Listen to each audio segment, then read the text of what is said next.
What's up, guys? On this video I'm going to be looking at what I think is the best sword team currently available on Disgaea RPG's global server. Going to be looking at the team synergy and the best skills available and the best evil teas available and which ones synergize the best together. Let's have a look.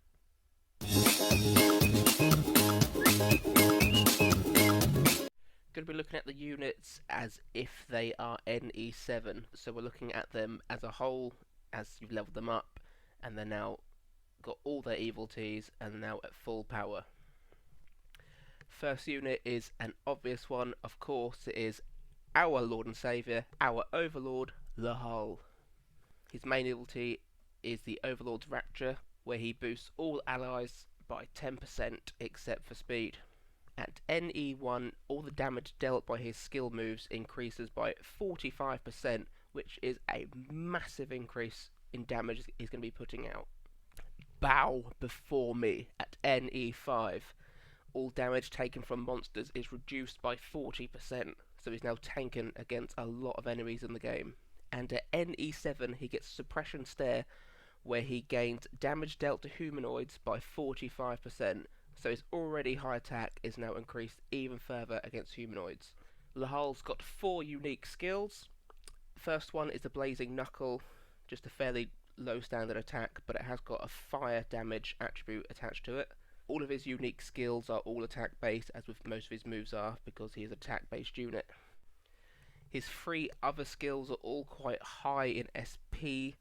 You've got Overlord's Wrath and Meteor Impact, both quite high costing, 50 and 65, but then they drop down to 45 and 60.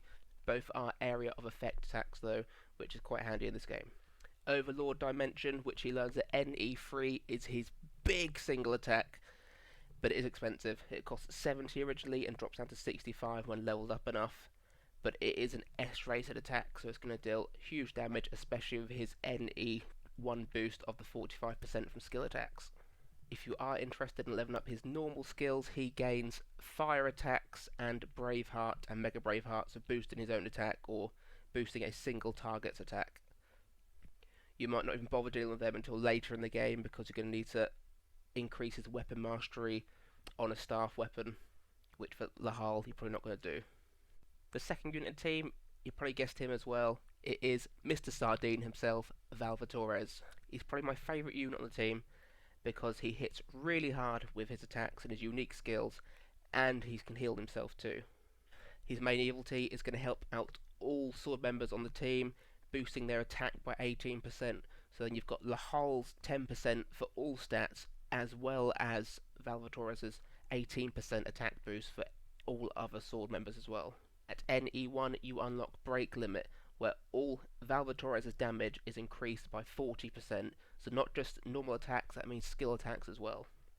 NE5 is where he unlocks Absorption, and that's where he gets one of his heal effects. He gets 12% heal at the start of every turn, so his survivability is really high, and although none of his skills seem to increase his defense, he's going to keep healing every time. So if we do eventually get a unit that increases defense that you can target Valvatores, make him an absolute tank that just heals himself straight away the next turn. NE7, we exceed all expectations. All damage to monsters is increased by 45%, so you've got Lahal is NE7 is smashing all humanoids, and Valvatores NE7 smashing all monsters.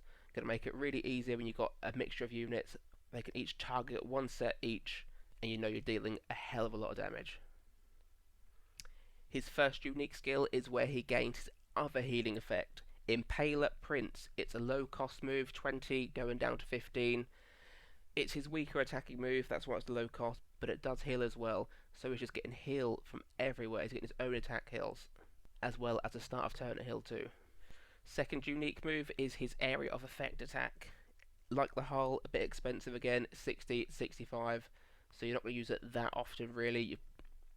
Against harder enemies, if you are building up with team attacks and just normal attacks, you might use it then. It does have a good side feature where it does reduce the enemy's attack gauge by 100, which is really handy too. His NE3 unlock skill is Tyrant Floghund. No idea if I'm saying it right. That is his big area of effect attack. It also has a star attribute attached to it, and being area effect, it's also a C to C plus damage, but it is very expensive. Starts off at 90 cost and goes down to 85 when leveled up. So you are very rarely going to see that, I imagine, unless you're really saving up. It's going to take 3 to 4 turns if you're lucky getting a lot of team attacks to get that move ready. So I mentioned that Torres was lacking one thing. Where's his shield?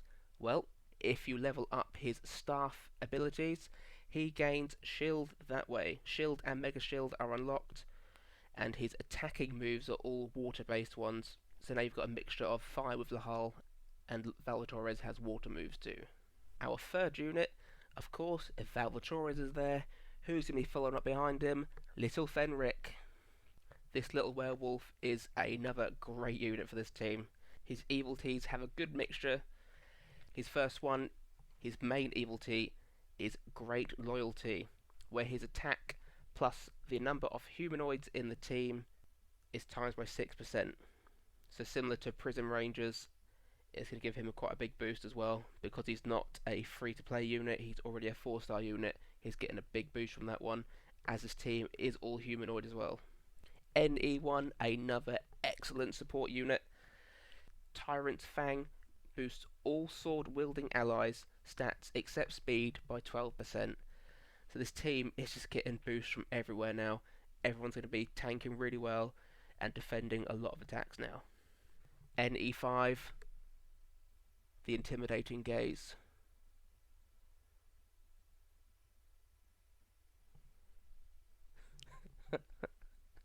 All enemies' defense is minus 15%. So you've got all the attack boosts from Lahal, Torres, and now Fenrik, and Fenrik is also reducing the defense a bit as well. It's already just these three alone who are going to smash so much for this team. Like Lahal, his NE7 Awakened Instincts increases damage dealt to humanoids by 45%. So it's the other side of Torres' NE7 where he gains 45% against monsters. And just what this team needs, more damage, more damage, more damage. His unique skills are all wind attributes. So Lahal is getting fire, Torres has his water moves and his 1-star move, and Fenrik has all his wind moves. You're covered on all the attribute bases there. So whatever you come across, you've got someone who can deal with that enemy's particular attribute resistance. So his first unique skill is Swift Power Shot. That's his cheat move, 20 cost down to 15. His level 200, so his second skill is the Dual Hound Attack. It's a B to B plus single move. So he hasn't got a cheap AoE attack here, but so it is 50 to 45 cost, a mid-range one, but you should see some use out of it, since it is a wind move and it is a B to B plus powered move. His NE3 unlock move is the Vanaganda. His C to C plus attack powered AoE effect, which is his super expensive move, 90 to 85. But as I said before with say Torres and Lahal, you're not going to use it that often, but as it's also wind, you know you've got it there. If you have got a big wave of hard enemies you know that are coming up that are weak to wind resistance, you can save it up and then give them a good old smash with the Vanaganda move. His staff wielding skills, the attack ones are all wind based, so you've got normal wind, mega wind, which is the area effect, and then giga wind, also area effect. But he also gets the on feeble and mega on feeble, which are the defense increasing moves, so he can help any of the weaker team members out. Again, Torres, if you want to focus on his attack more, you can increase his defense with Fenrik instead. Same with Lahal, or if you do get the mega on feeble, since it's only 20 cost itself, you can boost a whole team's defense. The fourth unit on the team, no, it's not Batman, but it is the Dark Knight himself. He is a 3-star rare summon unit that he is in the general pool, but he is one of the rarer ones you're going to see from getting a 3-star unit. The reason I've chose him over some other units is because of his main evil T, which is the sword-wielding allies attack plus 12%. I know this team doesn't need more attack, but I think it does. It always needs more attack. If I can get more attack, I want more attack. And what does the Dark Knight want at anyone? He wants some more attack. Himself gets attack plus 22% for 3 turns from when the battle begins. So even as only a 3-star unit when he begins off, he's still going to be hitting really hard again. NE5, another great evil T, gives all sword-wielding allies SP plus 10 when a turn begins. So I was mentioning that for the previous 3 units, you're going to struggle to hit the higher SP cost moves, but with Dark Knight on the team, you're going to be helped out a little bit there. Getting 10 each turn from him, plus 10 from themselves, each unit's getting 20 SP a turn, so you're not even going to need that many team attacks really to get those big moves into gameplay. And his NE7 Endurance Secret gives him a nice damage reduction of 40% from normal attacks. His first unique skill, Vigor Steel, is brilliant.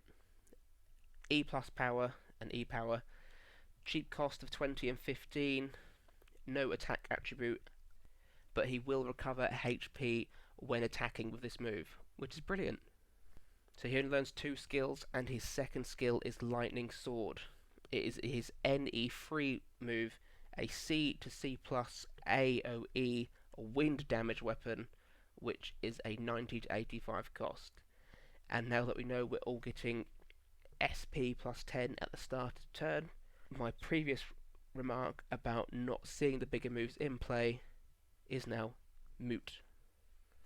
His staff skills are fire-based attacks, and he also has Braveheart as well as individual shield too. So he's quite flexible. If you want to raise attack, and if you want to raise defense for someone, you are also able to do that too. I mean, he also deserves 4th spot on this team just because of his card art. That is probably my favourite card art in the game. It's just a shame that he's not a little bit stronger. The 5th unit is the hardest one I thought was to pick. I've wrote down 3 different units I could have took here, them being a random one of Sicily, then you've got Red Ranger and Mao. I think I'd prefer to take in Sicily. It's a bit odd, and she doesn't link with the other members as well, but her NE1 of Lil Sis Aura does reduce elemental damage taken for all allies by 15%. That's not something we've seen from any of the first 4 units in this team. Her NE5 Brother Supporter, supporting little old Lahole, oh bless him, is a sword-wielding allies boost of more SP. SP plus 10 when turn begins for all sword-wielding allies. So again, we're going to get our big attacks out a lot. Nearly every other turn we're going to get at least someone's big move out. Her main evil T and her NE7 evil T only benefit herself. Her main evil T, Concentrate, is all allies intelligence plus 15%. She's probably going to be the only unit you're going to be using those moves with, unless you are using some of the normal spell moves from the other 4, which is probably unlikely. And the NE7 is herself elemental damage dealt by 60%. So you've got your 4 big attacking units there, which are just focused on attack. But if you've got an enemy that's really high defense but got quite low resistance, Sicily's here with her boosted elemental damage by 60% for her intelligence moves. So all her unique skills are intelligence-based attacks, and they are all area of effect attacks. Her Angelic Knuckle is only a G plus to F move, but it is 25 SP down to 20. Her second skill is Pretty Parade, another area effect one, cost of 50 to 45, and its power is F plus to E. And her NE3 move is Delivery Sicily, a water-based C plus attack move with a cost of 90 to 85. That's probably one you're not going to see as often because she's not getting the SP boost because she's not a sword-based unit. And it's a good job. We're probably not going to need it anyway. Her normal staff wielding skills are probably the main reason I want her in. I want a soul support unit. I want a unit that can heal if I need it. She gets heal at Weapon Mastery 4 and Mega Heal at Weapon Mastery 15. She does get Giga Heal at Weapon Mastery 30, but you're not going to be worrying that for a little while yet, unless you've been farming stupidly hard. She does also have Enfeeble and Mega Enfeeble, like a lot of the other units in this team. So unless you're really trying to get the enemy's tack down to near zero, you're probably not going to see a lot of use out of that. So that is my main 5 that I would choose for your best sword wielding team. There are 4 other units who were in contention for that final spot, them being the Red Ranger, Mao, Lady Samurai, and Yellow Ranger. But I just think that Sicily's heal effect and just having that something different in her intelligence moves just pipped her to the spot over Mao. And there you have it. That is my mega sword based team on Disgaea RPG. Now the question is, can you build it? Now I imagine in the next 3 months that is going to change quite a bit, because they are ramping up the speed they get units out. What have we had? 3 banners in the past 3 weeks, I think? They're just throwing them out at us now. People must be running out of Nether Quartz, except me. Up to 65,000 Nether Quartz now, so it's a bit of a slog, but I'm getting there. Nearly 100,000 Nether Quartz, so I can do my massive 100,000 Nether Quartz worth of summons on the next available badass festival that is released. Thanks for your time, thanks for watching, and I hope this video helps. Goodbye.